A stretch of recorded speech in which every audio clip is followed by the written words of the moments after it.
I'll start by saying I have a terrible biological father. He has been a shady person all of my life and constantly caused me a lot of grief. This is just one of those examples. When I was 4, my parents split up. My mother and I moved states and they agreed I would visit my dad every school holiday for a week. This one particular time, I'd been with him for a few days when I was playing with my cousin at a nearby park. A car pulled up and I recognized the man as one of my dad's friends. He called me over and without thinking, I ran over to him and left my cousin at the park. He asked me if I could show him where my dad lived and I agreed and got in his car. I gave directions and didn't notice at all that they weren't following them correctly. Looking back, I didn't really know the way anyhow. After way too long, I didn't realize that we were getting closer to the city, which is far from my dad's house. We pulled up at a house I didn't recognize and the man told me to wait in the car. I did. I didn't feel scared at all for some reason. He eventually took me inside and I definitely started to feel unsafe then. I mainly remember 2 girls passed out with their tops off and a much older man was feeling them up everywhere. I made eye contact with this man and he made me sick to my stomach. I had definitely figured out that this was a bad situation at this point. A lady took me into a bedroom and brought me a sandwich. The bread was stale and I wasn't hungry, but I ate it because I felt bad for her, which doesn't make a lot of sense, but that's what I was thinking about. The lady told me a lot of things I didn't understand, but when she left, I remember thinking my dad was coming to pick me up soon. I fell asleep waiting for him. I wet the bed that night and no one came to see me the next day until I cried very loudly and banged on the door. The lady came back and yelled at me for stinking up her bedroom and I asked about my dad. She said he was coming tonight after he finished work. She didn't offer me a shower or a bath, so I sat in my soiled pants all day. After that, everything turned into a blur, really. My dad did not come that night and I was so terrified. In my head, I felt like I was there for months. I thought I was missing school and everyone had forgotten about me. In reality, I was there for 5 days. They let me take 1 shower. I don't remember eating much except for boring sandwiches and I had chips and gravy once. Finally, my mom drove across the country to come and get me. After not being able to get a hold of me or my dad for so long and then me missing my pre-booked flight home, she panicked and came looking for me. Thank God she did. She found my dad at his girlfriend's house, methed out completely, hiding out. Turns out he owed a lot of drug money to the people who had taken me. They had told him that they had me, but he couldn't afford it or didn't want me back. Whatever it was, he didn't bother to try and get me back. My amazing mom paid his debt for him after borrowing from a lot of people, and she came to get me back. I remember when someone came into that room and told me my mom was there, and I walked down and I could smell her. It was the best feeling to feel safe again. She took me home and I didn't see my dad again for a long time. She never called the police. My parents' relationship was very complicated then, and I fully understand the choices she made. I'm definitely okay now. I've spoken about this in therapy and I've come to terms with most of the things that I went through as a child. But still a fucked up situation for a 4-year-old girl to have to be in.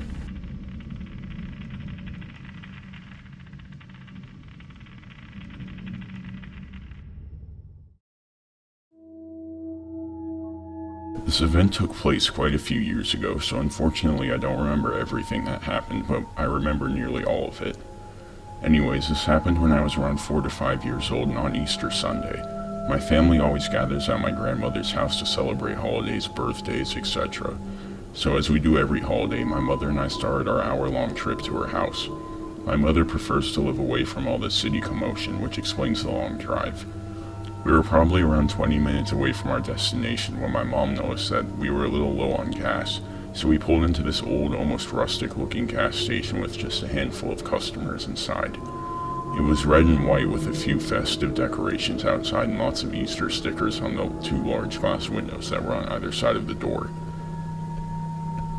My mom, having taught me not to talk to strangers nor open the car doors for anyone but her, trusted me enough to leave me in the car alone as she went inside briefly to pay for gas. She told me that she would be right back before going into the gas station. It felt nice that day, so the windows in the car were down so we could feel the breeze while driving instead of the AC. While I was waiting on my mom, I remember adjusting the colorful paper clippings in my Easter basket next to me, then looking out the backseat window.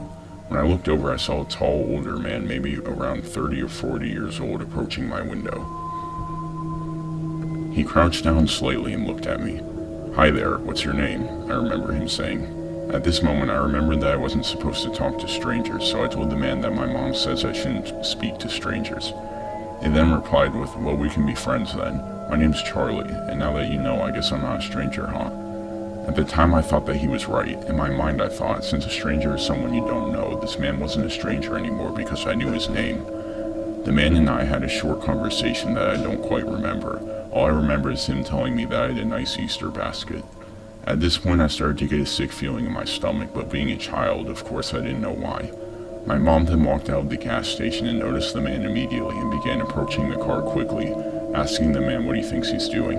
The man seems to panic and he pulls my door handle violently. He quickly realized that it was locked, thankfully, and proceeded to reach into my window and grab me by one of the wrists in an attempt to pull me out. This obviously scared me a lot, causing me to panic and pull against him on instinct. This caused him to let go and take off running. My mom quickly ran to the car and I unlocked the doors.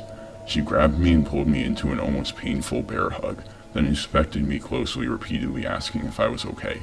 I ended up with a slight bruise/redness on my arm where he grabbed me, but other than that I was just shaken up.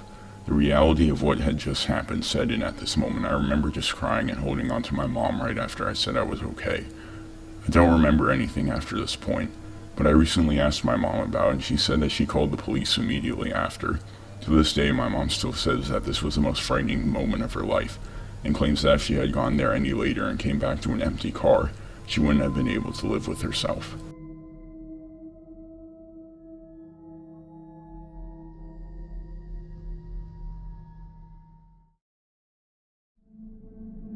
Recently, and by recently I mean like 8 months ago, I moved to an island in the South Pacific and have gotten the hiking bug, so I try and get out to new locations as much as I possibly can, what with work eating into my precious time. This happened about 2 weeks ago. Since I live in the South Pacific region, it gets mighty hot, driving most insane hikers indoors unless it's at night. Of course, I'm not a masochist, so I try and do all my hiking in the early hours of the morning or in the evening when it starts getting cool. I've never been afraid of going hiking by myself. I did it when I lived in Oregon and never ran into any problems with it, but my island isn't my friendly home state. I always carry pepper spray, and when I used to go hiking in Montana and Wyoming, would sometimes carry a handgun to ward off anything I couldn't take on, whether it was a bear or a person, but I always gotten off considerably lucky. I got to the trailhead at about 6:30 in the evening. The trail was called 1,000 Steps, but in all honesty, it was mostly just a walk straight down to the cliff and then a grueling journey back up. I didn't want to go, but my dog, Mad Moxie, needed to be walked, and I had done the hike so many times I could probably do it in my sleep. The first thing I noticed when I pulled up was an old, rickety, rusted-out blue pickup truck with a big plastic tarp over the bed to keep out the rain. These are pretty common on the island, affectionately earning them the name Guam Bombs. I didn't think much of it as I hooked up Moxie and started heading down the trail, trying my best to ignore the mosquitoes that were making a meal out of my exposed neck. Heading down the trail was relatively easy, avoiding the banana spider webs. I felt the stress of my day slowly unwind as the underbrush grew darker and night approached. I made it all the way down to the water's edge when I noticed a man standing about 100 yards away. It was dark enough now that I could see his silhouette, so I have no idea if he was looking at me or at the water, but I chose to ignore him and instead pull Moxie's ball from my backpack and throw it for her a few times to get all her wiggles out. After some time, the man started walking over to me and stopped maybe about 10 feet away. Now, I'm not a tiny waif of a woman. I'm 23 years old and I stand at about 5'6", and this guy was just a couple inches taller than me, but most of the locals were on the smaller side. But something about him just felt weird. "Evening," I greeted as he nodded and looked down at Moxie, who had just returned from running after her ball. I stooped down to pet her now humidity-soaked head as the man kept his eyes trained on my dog. "Can I help you, sir?" "Pretty dog," he responded mildly. "Are you alone?" "I have my dog," I said lamely, trying to sound braver than I was feeling. "I'm never alone." I tried to emphasize on the fact that I had my dog with me, but the man seemed unfazed by my statement. "Oh, have a good night." With that, he turned around and started walking back towards the trailhead. I watched his shadow disappear into the trees and waited for about half an hour before I too started walking back towards the path, my mind on high alert as Moxie pulled me through the trees and up the cliffside. The crickets pierced the night as I climbed the steps, illuminated by my flashlight. My hands were full with Moxie's leash and my light, but you could bet your buns that I would have pepper spray out if I had an extra hand. Finally, my light pierced the trees at the top and I practically booked it up the hill. When I got to the top, I nearly shat myself. The rusted blue pickup truck was sitting in the parking lot still, but their passenger side door was practically touching my car's driver's side. Inside the car, I could faintly see two men sitting in the cab and I could feel them watching me. Slowly, I approached my car, walking as far over to the passenger side as I could and kept Moxie close as I opened the door and crawled over to the driver's side. At that moment, the door of the pickup truck flew open and my dog started going apeshit, barking at the two people who were now outside of their car and trying to break into mine. Hard in my chest, I rammed the keys into the ignition and tore out of that parking lot so quickly, I nearly took my mirror off. I called my mom as soon as I got home and she begged me to call the police. Unfortunately, the police here on island aren't as vigilant as they are on the mainland, and that area is known for car thefts, mugging, and other debaucheries, as I learned from my co-workers later that week.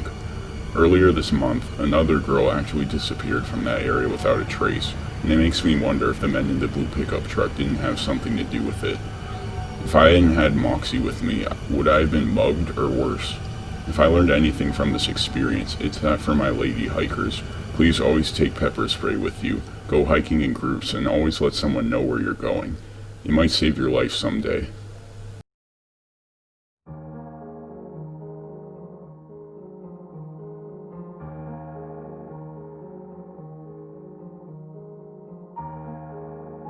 This story took place when I was 15 years old. This became the reason why I stay awake some nights and ask myself what I've encountered. So, a little background. I grew up overseas, but I usually come back to my country for vacations during summer and stay over at my grandma's house. This took place during one of those times. My grandma used to leave me from 8 a.m. to 1 p.m. for work, and I had the whole house to myself. I enjoyed it until this happened. I was in the kitchen making lunch when I heard that someone was knocking on the front fence door. So what I mean by that is that my grandma's home has 3 doors, 2 fence doors, and 1 front door. The houses in my hometown aren't built like the typical Western homes. They're usually built next to each other, touching with their walls. Even if that's not the case, we usually have alleys between homes. I put the food down, got out of the house, and looked to the fence door. There I saw 2 women, older than my mother and younger than my grandma. I'd say they were almost in their mid-50s. I asked who they were and she said open the door. Keep in mind that the time was almost 10 a.m. and my neighborhood was full of people chatting and kids playing outside. I opened the door and one of the women was standing on our front fence stoop and the other was behind her, just smiling. The first one looked well off. She was reeking of perfume and she had what I thought was gold bracelets and rings. She shook my hand and instantly asked, "Are you the daughter of," and my father and mother's name. I thought I looked stupid because these people knew me, they knew my parents, so what kind of harm can they cause? How naive. We were chatting for a minute or so when she mentioned my grandfather, and I thought she was just a relative until she told me that she was the sister of my uncle's wife. She asked for my grandmother and I told her she wasn't home. She couldn't come in as I was blocking the door. She asked when my grandma will be back, and I told her, another mistake. She said she would be back later. I closed the door, went back inside my house and brushed it off. I was chilling for a while. It's now about 11 a.m. The time most people are either taking a nap or staying inside because it's dang hot at that time. I think I dozed off because I woke up to another knock. I got up and without opening the door I asked who it was. You guessed it, it was the woman again. She demanded me to let her in. I simply told her that grandma's still not home and she should go. She started begging, but I insisted. She left. My grandmother came home, but I forgot about the whole thing. In the evening, I told her what happened. She was confused. She told me that my uncle's wife doesn't have any sisters in the city. She only has one sister and she lives in the countryside. There was a possibility of the woman being her, so she phoned my aunt. She said that that wasn't true. Her sister hadn't come down to the city for months now. My grandma called everyone she knew to ask her about the woman, but none of them recognized her. It was my fault for not getting her name.